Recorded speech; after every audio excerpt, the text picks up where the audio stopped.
I started working with other people, goodness, my senior year at Scott High School, which would have been 1970. They had a program where they took the arts into what was called the projects, the housing projects. Let me see, Port Lawrence, Brant Whitlock's, Albertus Brown projects. And we went in there doing music, art, and theater. And that's when I met a person that became a mentor to me in theater, okay? And we worked with the neighborhood kids in theater, and I learned some theater there and wound up going to the university for theater and then going to the Bowling Green some for music. My working with people started out in a youth program, working with, again, young folks. I did crisis counseling, crisis intervention. I was the guy who, if you couldn't find Johnny at 4 o'clock in the morning, I know what rabbit hole to find him in. Again, that went then from working with kids in all types of programs with music, not just doing regular social work, but with kids with music. And that transitioned around 2004. I'm sorry, about the year 2000 into working with adults in the so-called MRDD population. One of the things that I strongly feel, and that's like the core of my belief in working with folks that we work with, is I don't believe there is a thing that exists called a disability. If I pay my bills with a check, you pay yours with cash, and somebody else uses a credit card, the bill still gets paid. Who's disabled? So if you're in a wheelchair and you get around, and I walk and I get around, or you use a device to speak through, and I talk with my throat, the obvious thing is the job is getting done. I mean, maybe everybody's not a Marvel person or a Marvel comic book person, but I do have to ask the question, is Daredevil disabled? He's blind. So that's how I feel about this entire thing in the first place, okay? That's really how I feel about this entire thing. I feel that somebody that finds another way to do something is enabled, not disabled. And the thing that I find that folks that might have been labeled, because to me, a lot of what we're dealing with is labels, okay? But someone that's been labeled something, what would they want more than anything else in the world? To not be labeled. We always had somebody in our crew when I grew up, man, that would have something that someone would label a disability. We had the guy across the street from me. Great friend, grew up with us. His vision was impaired in the point that his glasses were so thick that he would probably be classified as legally blind. They were like the bottom of a Coca-Cola bottle, literally. But he rode his bike. He came with us. He did all the stuff we did, taking crazy bike trails through Ottawa Park and all that. He was just almost at the end, and there was always a guy in back of him. So we just went at his speed. Nobody called him anything. And let somebody from another crew say something about him. Let somebody say something about, oh, you brought a so-and-so person with you? It was on. Now, if they were the big boys and we couldn't fight them, we ran.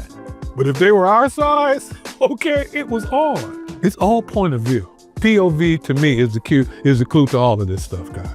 Okay? The farmer sees it's raining, he's on his knees, thanking God. The lady coming out the beauty shop with no umbrella?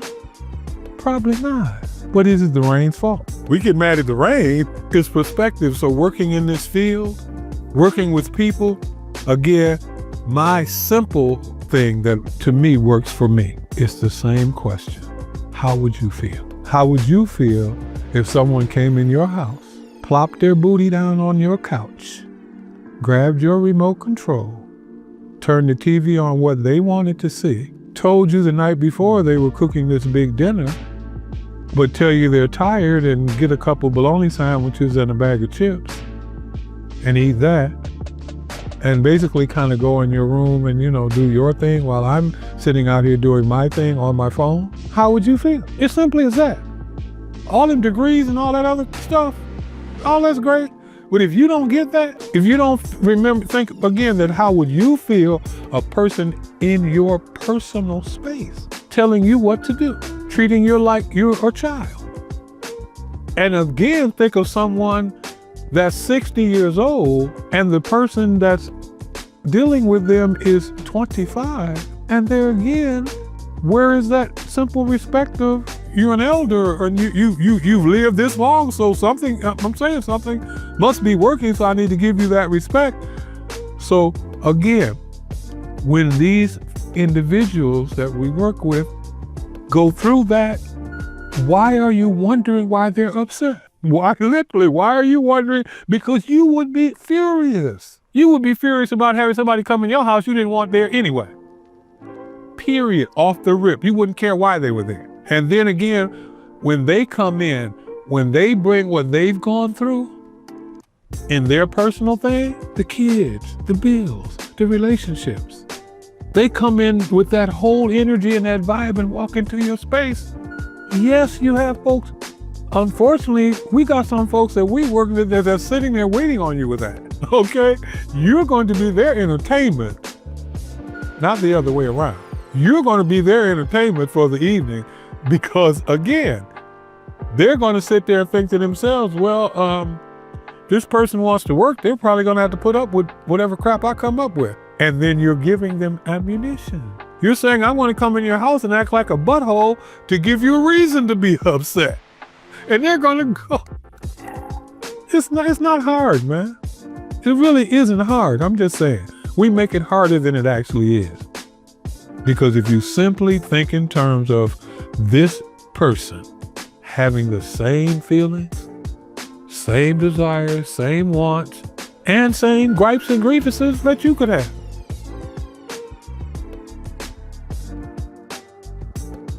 I started out singing in school at Robinson Junior High and then at Scott.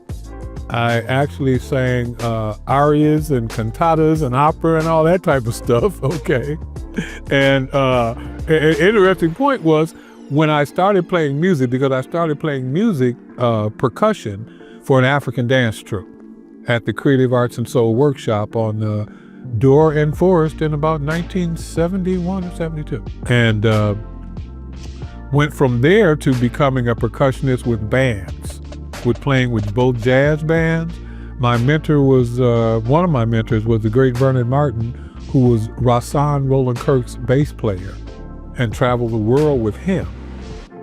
And on albums, discography, all of that, traveled and all that, was on record with him and concerts and all that stuff. He basically came to Toledo and got a bunch of the kids in the neighborhood and started teaching them. They got a grant from EOPA at the time, and they opened a Soul and Arts Creative Workshop where the kids in the neighborhood could go learn dance, music, pottery, art, poetry, almost every art you could think of. The local artists in the community, they would get paid to come in and teach the kids. So the kids didn't have to pay anything, their families didn't have to pay anything, and it was an after-school program too. So that's how I kind of got to start in music and everything. And like I said, now I, perform as a percussionist, vocalist, drummer, all of that, 2 or 3 different bands, and have my own band and group. And the thing I found out with the kids is kids are natural. And I've changed my life finding out that natural is really what's up. I've changed everything, man. I've lost about 70, 80 pounds, okay? A lot of the medicine I'm not taking anymore. That's simply because of being natural. Earth, sun, the whole thing, eating what you're supposed, what's better for you.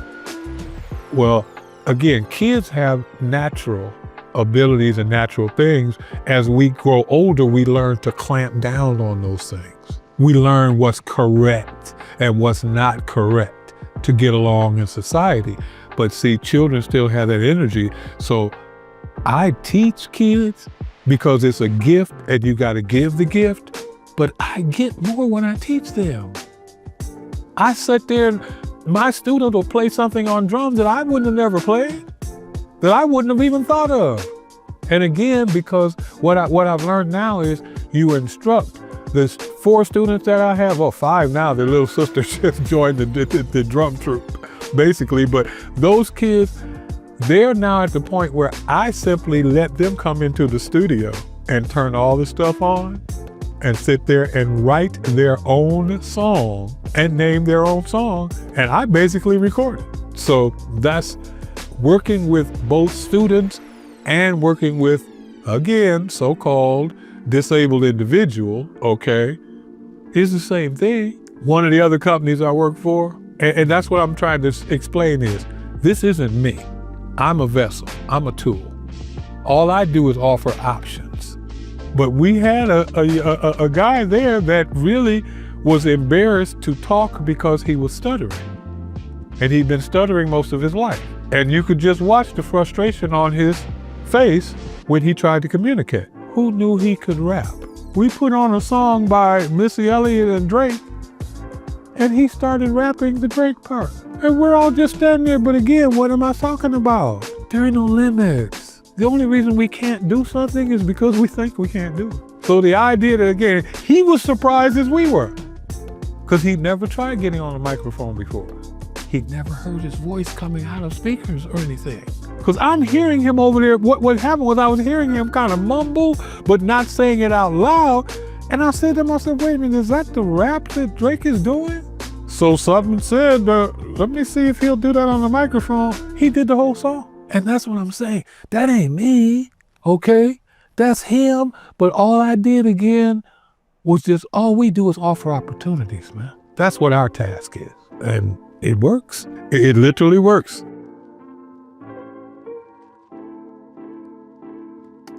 So I was talking outside to you and Tony. Tony envisioned, Tony talked about this in 2005. Again, having a place where people could feel, again, like you're with friends, not just staff, not just somebody that's there just to get a paycheck. And you're like a can of beans on the assembly line, okay? But that can of beans don't have no feelings. Or if it does, I don't want to know about it. Okay. That's all I'm saying, okay? To be able to do that, I envisioned doing what I'm doing when Tony first opened, like you said, when you were talking earlier, This is something that's been a long time coming, and I am so glad. Because again, we need to have that space where we're able to express ourselves. Because it's all the same, it doesn't matter. Art is a great meal, like a great painting. Art is a great session, it's a great anything. The creative process is the same process. We just manipulate it differently. So again, Tony called me up and said, Mike, we're ready. I've been waiting. Okay. I called myself retiring. I'm 71. Okay. I called myself retiring and, kind of laying back and just doing Mike. Okay. But he called me up and said, that thing we've been talking about, do you want to do? I'm ready. Yeah, it's time. So basically what I do is I have drums that folks can play drums and work with that. I also have electronic devices, tablets and keyboards and things, so that you can now make a whole beat by just pressing a button. The drums will come on, the bass will come on, the other parts will come on right there. You can just do that, hold that, let that go, make another beat and all of that. So I'm sitting there letting folks explore. Because see, the beauty of it is there ain't no wrong. There ain't no wrong anything. There aren't any wrong notes. There aren't any wrong any of that stuff because we're all learning stuff anyway. So again, just the sensation you get of just hitting something. Again, being able to express yourself. Maybe you feel rough today. Maybe you feel nice today. I have a program called Heartbeats of Life that I come and do for other agencies and everything too, where the basic concept is every creature on this planet that I'm aware of has a heart.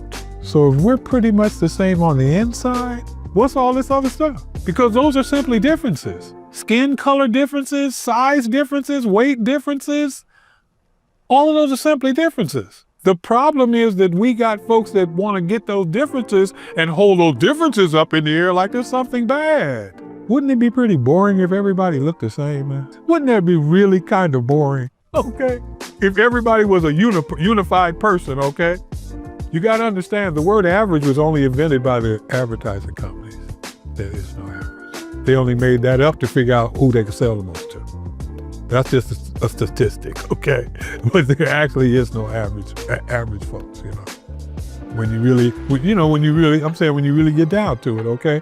Again, it is those differences. So that's what my program focuses on, because here's the deal. The first heartbeat that every creature hears would be its mother's heartbeat, and then its heartbeat. My heartbeat's different than your heart. That's where the rhythm and the working together comes in. My heart's beating like this. Your heart's beating like that. Somebody else's heart is beating like this. It's putting that stuff together because they can all beat together. How would I look telling you you have a wrong heartbeat? Well, that's about the same I would look at telling you you don't look right, or you got the wrong covering. But then again, I guess I've got to remember I'm living in a time, unfortunately, where not only will the color of your skin get you in trouble, the color of your clothes, this takes a little bit of, this takes a little bit of thought, you know? Just to go, really? I can get hurt or killed, not just because of my skin color, but because I wore the wrong color clothes in this so-called neighborhood or wherever I'm at. I can get unalived for that. Not only the folks we serve need help, we all kind of need some help. Okay? That's what I'm saying, okay? We all kind of need some help with that, okay? That's a little far out. That's all I'm saying, okay? That to me is a little far out. And again, the joy and the, like you were saying earlier too, is the thing of, yes, this is a job. And yes, I can go and work for a car company and try to sell cars. I can work for a car company and try to build cars. I can work for an insurance company and try to sell insurance on cars. That is not people. Those cars, as far as I know, like I said, they haven't come up so far with that. Even though, you know, me and you joke about our equipment being alive, okay? If it is, I'm not ready for that yet, okay? I'm not quite ready for it having feelings, okay? So people have feelings, and people aren't gonna do what you want them to do, okay? They're not. If your family doesn't do what you want them to do, and your kids don't do what you want them to do, why would you actually think that another individual, especially somebody who's going through their own stuff, would necessarily do what you want them to do? You gotta have a carrot and you gotta have a stick to me. Because then it becomes, how bad do you want to do it? Because if you want to do it bad enough, you get it done. And like I said, this is what I wanted to do when Tony first opened. This is what I've been waiting for, and I'm excited, man.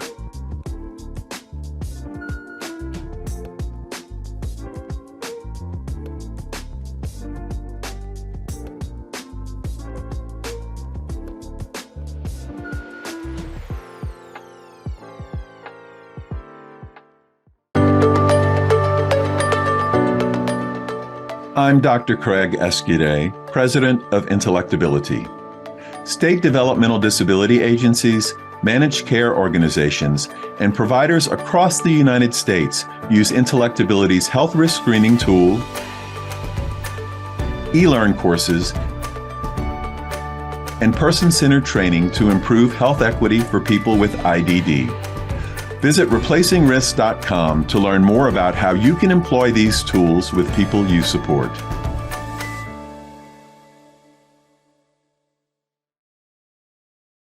Agape Community Services is an innovative, health-conscious adult day program for individuals with developmental disabilities. They empower happiness and independence, offering top-notch services and encouraging active participation in daily activities. At Agape, they build rewarding community connections without compromising on quality. Join them in creating a brighter future together.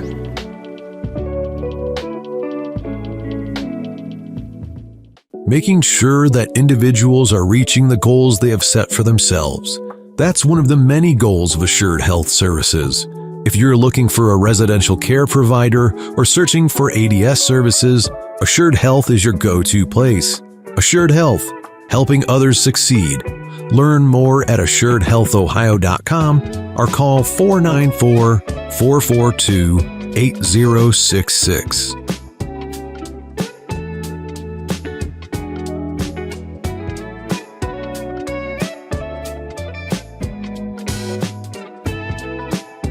The Reliable Drug and Alcohol Testing Clinic is a leading provider and convenient source of pre-employment and occupational testing.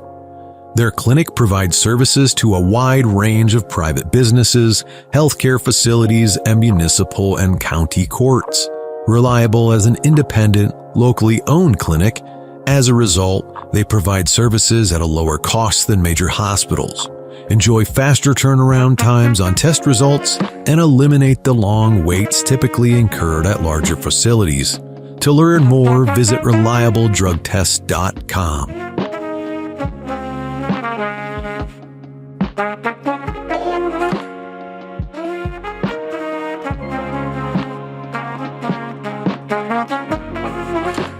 THS Remote Supports is clearly focused on improving independent living through dynamic and personalized services. Their systems have been carefully developed and perfected to ensure that everyone receives the best care through the least intrusive means possible. Located in Cincinnati, Ohio, they've spent over 20 years providing in-home supports to individuals with disabilities. If you or someone you know is looking for a remote service provider, go to thsrss.com or call 513-882-9828.